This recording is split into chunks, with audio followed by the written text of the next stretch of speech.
अस्सलाम वालेकुम नाज़रीन, आज हफ्ते का दिन है 11 मई और कुछ बहुत अहम तरीन तफसीलात आपको बताएंगे। कल इस वक्त तक पाकिस्तान में एक बहुत टेंस्ड सूरत हाल थी, बड़े खतरनाक मोड़ से वापसी हुई है। ये पूरी दुनिया कह रही है, पूरी दुनिया की नज़रें पाकिस्तान भारत के बीच जो पिछले एक हफ्ते से मामलात लगे हुए हैं, खासकर पहलगाम अटैक के बाद 22-23 अप्रैल के बाद पूरी दुनिया अब उस पर बात कर रही है। अब शायद इस पर किताबें भी लिखी जाएंगी और हिस्ट्री में बताया जाएगा। CNN की एक बड़ी खतरनाक रिपोर्ट है, भारत के हवाले से भी कुछ बड़ी खतरनाक रिपोर्ट्स हैं। पाकिस्तान में बड़ा शानदार इस्तकबाल भी हुआ है फौज का, लेकिन फिर अवामी नारा भी वही अपनी जगह पर मौजूद है। कि तमाम तर चीज़ें आपके सामने रखते हैं, लेकिन सबसे पहले जो शहीद हमारे एयर फोर्स के स्क्वाड्रन लीडर, उनका नमाज जनाजा हो चुका है और वो शहीद की डेड बॉडी पहुंच चुकी है। तो उन शहीद को सबका सलाम। और उस्मान यूसुफ शहीद जो हैं, भुलारी एयर बेस पर जो अटैक किया गया भारत की जानिब से, उसमें उनकी शहादत हुई। बताया जा रहा है उनके सर पर ग्रेनेड लगे कुछ। तो उस शहीद की माँ हमेशा उसका इंतज़ार करेगी, बीवी बहन बच्चे, उन लोगों की ज़िंदगी कभी कंप्लीट नहीं हो सकती। तो इसीलिए कहा जाता है जंगें इतनी आसान नहीं होती। जंगें जो हैं वो कुछ लोगों की ज़िंदगी को हमेशा के लिए तब्दील कर देती हैं। हम तो उस एक ट्रॉमा में रहेंगे, जो आवाज़ें सुनी, जो सब कुछ हुआ, मुल्क पर ऑब्वियसली हमला, इस्लाम दुश्मन एक हमला कर रहा है, लेकिन उन लोगों के लिए ये ट्रॉमा कभी ख़त्म नहीं हो सकता। ये लेकिन यहाँ पर बहुत सारी चीज़ें जो आपके साथ शेयर करनी है, कुछ बड़ी खतरनाक रिपोर्ट्स भी हैं। एक तो भारत कहता रहा कि अगर पाकिस्तान ने हम पर अटैक किया तो हम जवाबी वार देंगे। ये भारत के वज़ीर ख़ारजा ने कहा, भारत के NSC ने कहा। कहाँ है वो जवाबी वार? बल्कि भारत को हमारे हमले के बाद जवाबी वार के बजाय भारत को घुटने टेकने पड़े। मोदी नहीं समझता। मोदी हमेशा कहा जाता रहा ताकत की ज़ुबान समझता है। इसको अगर आप जवाब दे देते तो इसने वहीं रुक जाना था। लेकिन किस खतरनाक मरहले से वापसी हुई है, कहाँ से जाके मामला ठीक हुए। अब सबसे इंपॉर्टेंट यहाँ पर आप देखें, CNN एक रिपोर्ट जारी कर रहा है और उस रिपोर्ट के हवाले से ये कहा जा रहा है, वो बड़ी मतलब इतनी नॉर्मल चीज़ नहीं है वो रिपोर्ट जिसकी तरफ इशारा कर रही है। और उसमें ये कहा जा रहा है कि अगर उसके मैं आपके साथ कुछ चंक्स शेयर करूं, उस रिपोर्ट के हवाले से कह रहे हैं कि the source said that new Delhi had been shocked by the scale of Pakistan response and that both sides then got serious about engaging in peace talks later Saturday. एक तो CNN इशारा कर रहा है कि जो पाकिस्तान ने जवाब दिया उस पर भारत ठीक ठाक डर चुका था, एक खौफ का आलम था वहां पर बाकायदा तौर पे। और उसके बाद उन्हें लगा, क्योंकि पाकिस्तान के सरप्राइज से इंडिया खुद भी शॉक में जरूर गया है। एक ही और दूसरा, कल जो एक स्टोरी भी रिवील हुई और वो खबर ये है कि जो मार्को रूबियो और JD वेंस ने राब्ता किया खुद मोदी से, उसकी वजह ये थी कि उन्होंने रडार पर कुछ ऐसी एस्केलेशन होते हुए देखी, या कुछ एस्केलेशन की कुछ कुछ खतरात उनको ऐसे नजर आए कि कोई ऐसी चीज़ इस्तेमाल की जा सकती है, किसी ऐसी तरफ मामला जा सकता है जो बहुत खतरनाक हो सकता है। अब ऐसा क्या देखा गया? मिज़िल के हवाले से बात हो रही है और फिर हवाला दिया जा रहा है कि कल जो दोपहर में पाकिस्तान में खासकर इस्लामाबाद में एक जल्जला अभी रिपोर्ट हुआ था 5 कुछ का गालिबन, ये इशारा कहीं और की जानिब है। ऐसा क्या होने जा रहा था? भारत करने जा रहा था, पाकिस्तान करने जा रहा था, मामला किस तरफ जा रहे थे? हमने तो कल कमांडेंट की नेशनल सिक्योरिटी की मीटिंग भी बुला ली थी और आपको पता है उस मीटिंग में क्या डिस्कशन होनी थी। तो ये बड़ी खौफनाक तरफ मामला जा रहा था, ये बहुत खौफनाक तरफ मामला जा रहा था। एक चीज़ यहाँ पर याद रखें, एक तो हमें अपनी एयरफोर्स की जो दलेराना कार्रवाई थी उसको तो यानी सलाम है ना, यानी ज़बरदस्त पूरी दुनिया आपकी एयरफोर्स की बात कर रही है। लेकिन वो जो कार्रवाई थी और वो जो सब कुछ था, उसके बाद ये समझ आता है कि हमें अपनी एयरफोर्स के ऊपर अब मज़ीद पैसा लगाना चाहिए, मज़ीद उनको स्ट्रॉन्ग करना चाहिए। क्योंकि आने वाले वक्तों में ये गेम जब भी हुई, ये जब भी मामलात हिले, जब भी वापस छेड़ा-छाड़ी हुई, जो मोदी चुप करके बैठेगा नहीं, तो ये जंगें 2 फोर्सेस लड़ेंगी, जो 2 एयर फोर्सेस लड़ेंगी। ऑब्वियसली ज़मीनी कार्रवाई भी होती है, ज़मीनी टारगेट्स भी अचीव करने होते हैं। कल रात को बरनाला के हवाले से भी यही खबरें कि वहाँ पर बाकायदा तौर में शदीद बमबारी, गोला बारूद रहे। और वहाँ पर जो वटाला और एक और सेक्टर है मकबूजा कश्मीर के, वहाँ पर चेक पोस्ट है इस वक्त पाकिस्तानी फौज के कंट्रोल में, पाकिस्तानी जवानों के पास हैं। पाकिस्तान का झंडा वहाँ बाकायदा लगा दिया गया है। तो ऑब्वियसली फोर्सेस जो ज़मीन पर हैं उनका तो एक रोल ऑब्वियस सी बात है, लेकिन अब एयर फोर्स का एक बहुत अहम रोल है, तो उसको हमें मजीद मजबूत करने की ज़रूरत है।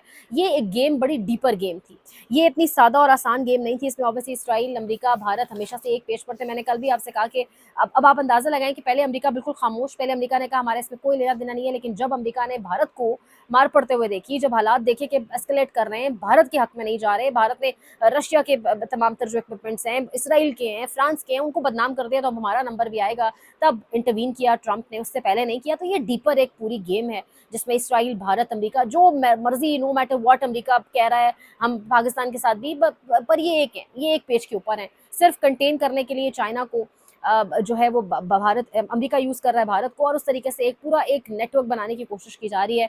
तो ये एक मॉडर्न वॉरफेयर है। ये शुक्र है कि ट्विटर इस तमाम तर वक्त में खुला रहा है, क्योंकि जिन लोगों को आप ये कहते रहते ना कि ये फॉरवर्डेड एज रिसीव्ड करते हैं, ये बजाय किसी तहकीक के, बजाय खबर कंफर्म करने के, खबर आगे पीछे सर्कुलेट कर देते हैं, तो उन्हीं फॉरवर्डेड एज रिसीव्ड जवानों ने इस पूरे अरसे में आपका महाज संभाल रखा है और ऑब्वियसली उनका फ़र्ज़ भी था, लेकिन वो सीसा पलाई दीवार बन के अपनी फ़ौज के पीछे खड़े रहे हैं, सिर्फ़ अपने मुल्क की मोहब्बत के लिए, सिर्फ़ इसलिए कि वो पाकिस्तान से सिंसियर हैं। किसी को गद्दारी का पर्चा कर दिया गया, किसी को घर से उठा लिया गया, लेकिन वो सब के सब पाकिस्तानी थे।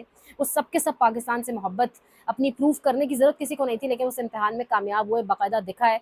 तो अब आप अंदाज़ा लगाएँगे वही लोग हैं और इनकी बहुत ज़रूरत है हमारी फ़ौज को। जैसे हमें अपनी फ़ौज की ज़रूरत है, इस फ़ौज को भी अपनी आवाम की ज़रूरत है। वो पिक्चर एक पिछले दिनों सर्कुलेट की, जिसमें ड्रोन को एक फ़ौजी ऊपर फायर मार रहा है और साथ ही एक सिविलियन खड़ा है, तो वो पिक्चर बड़ी अच्छी थी कि ये वो सेम पेज है जिसकी वाक़ईतन पाकिस्तान को ज़रूरत है। असल में अवाम और फ़ौज का जब कनेक्शन स्ट्रॉन्ग होगा, और वो ऑब्वियसली तब होगा जब फ़ौज अपनी जो कॉन्स्टिट्यूशनल रिस्पॉन्सिबिलिटीज़ हैं, जो सिर्फ़ आपकी बॉर्डर्स तक महदूद हैं, जो आपकी सिक्योरिटी के हवाले से हैं, वो ऑब्वियसली आपकी हैं। उसमें आपकी चीज़ों के अंदर कोई इंटरवीन नहीं करेगा। आपने किस तरह से चीज़ें प्लान की, एग्ज़ीक्यूट की है, कोई इंटरवीन नहीं कर सकता, क्योंकि सिक्योरिटी के मामलात ऑब्वियसली फ़ौज से बेहतर कोई नहीं जानता। बिल्कुल वैसे ही सियासी मामलात में फ़ौज का अमल दखल नहीं है। बर्दाश्त भी नहीं किया अवाम ने हमेशा इसलिए रिएक्ट किया। अब अवाम पिछले 2 ढाई साल से सवाल कर रही है, तो अब अवामी मैंडेट का एहतराम ज़रूरी है। अब हम किसी एक को क्रेडिट नहीं दे सकते, पूरा टीम वर्क था, लेकिन ऑब्वियसली जिस तरीके से ऑपरेशन प्लान किया गया, फिर ऑपरेशन का नाम आप देखें, फिर जिस तरह से एक कल भी मैंने ज़िक्र किया कि फजर के वक़्त जिस तरह ऑपरेशन का आगाज़ हुआ और सब कुछ, वो बड़ा ज़बरदस्त था। और ये कोई बड़ी ग़ैबाना मदद थी जिससे पाकिस्तान को इस कदर एक जो बरतरी मिली है ना, वो दुनिया उसको अब डिस्कस कर रही है। लेकिन अब इसके बाद हमारे चीफ़ ऑफ आर्मी स्टाफ पे ज़िम्मेदारी आयद होती है कि एक तो मैंडेट अवाम का, वो अब आप पर उसका एहतराम लाज़िम व मलज़ूम हो गया है। अवाम के अंदर आप लोगों का इमेज वापस थोड़ा बहाल होना शुरू हुआ है। इस पूरे सिनेरियो के बाद अब अवाम अपनी फ़ौज के साथ वापस खड़ी हो गई है अल्हम्दुलिल्लाह, जो कि मुल्क की स्ट्रेंथ के लिए बहुत ज़रूरी है। लेकिन अब इसको बरकरार रखने के लिए ज़रूरी है कि अवाम की मैंडेट का एहतराम किया जाए। ज़रूरी है कि अवाम के मकबूल तरीन लीडर को रिहा किया जाए और हसन अयूब जैसे लोगों के मुँह बंद करवाए जाएँ, जो कह रहे हैं कि आसिम मुनीर साहब ने मोदी के साथ भी इमरान खान वाली कर दी। तो मोदी हिंदुस्तान का वज़ीर-ए-आज़म है, हमारा असल दुश्मन है। हमारा वो दुश्मन है जो पाकिस्तान को सफ़ाए हस्ती से खुदा न खास्ता मिटाना चाहता है, जो खुद मिटेगा। वज़ीर-ए-आज़म जो आप दूसरे बंदे का नाम ले रहे हो, पाकिस्तान का वज़ीर-ए-आज़म है, जिसने पाकिस्तान को बहुत कुछ दिया है और जिससे पाकिस्तान के लोग बहुत प्यार करते हैं। तो आप अपने लोगों के खिलाफ कभी नहीं खड़े हो सकते। ये 2 बातें बड़ी अजीब-सी हैं। मोदी का कंपैरिज़न इमरान खान से, तो ये बनती ही नहीं है चीज़। इस वक़्त इन लोगों का मुँह बंद कराना बहुत ज़रूरी है, जो असल में इदारों और अवाम के बीच एक बहुत बड़ी खलिश पैदा करते हैं, जो एक खलल डालने की कोशिश करते हैं। अपनी एयर फ़ोर्स को मज़ीद मज़बूत करने की ज़रूरत है और ये तमाम तर चीज़ें ये वक़्त के साथ हमें इम्प्रूव करनी है। ये मॉडर्न वॉरफेयर है। जब भी अब जंगें हुई, तो मॉडर्न वॉरफेयर के अंदर अवाम का एक बहुत बड़ा रोल होता है, क्योंकि ये नैरेटिव की वॉर है, ये ऑप्टिक्स की वॉर है और इसके अंदर अवाम का एक ऑब्वियस सी बात है, अवाम जब तक आपके साथ एक रोल प्ले नहीं करेगी, जिस तरह से इंडियन मीडिया, यानी इस लेवल तक उनका मीडिया है, उनके मीडिया चैनल्स अंग्रेजी में भी है, उनके मीडिया चैनल जिस तरह से एंगेज किए हुए होते हैं हर वक्त फॉरनर्स को भी, तो वो जो मीडिया है उसका मुकाबला, उस घटिया मीडिया का मुकाबला आपके अवाम ने किया है। फिर उनकी पूरे टेक्नोलॉजी से भरपूर और उनके मुल्क के अंदर इस तरह, यानी बहुत कुछ है, उस सब का मुकाबला आपके इस वॉरफेयर दौर, मॉडर्न वॉरफेयर के अंदर जहाँ जंगों में करती है अवाम, वो अवाम ने किया है। तो अब इस चीज़ में अवाम के साथ भी अब आपका खड़ा होना बहुत ज़रूरी है। यहाँ पे हबीब अकरम साहब कह रहे हैं कि फ़तह 1 मिसाइल ने सारी दुनिया में अपनी तवज्जो हासिल की है। ये वो मिसाइल है जो भारतीय जवाहरियत का जवाब देने के लिए दागा गया। इस मिसाइल का पहला कामयाब तजुर्बा 2021 में किया गया था। इसका मवाजना अमेरिका के हाई मार्च से किया जा रहा है।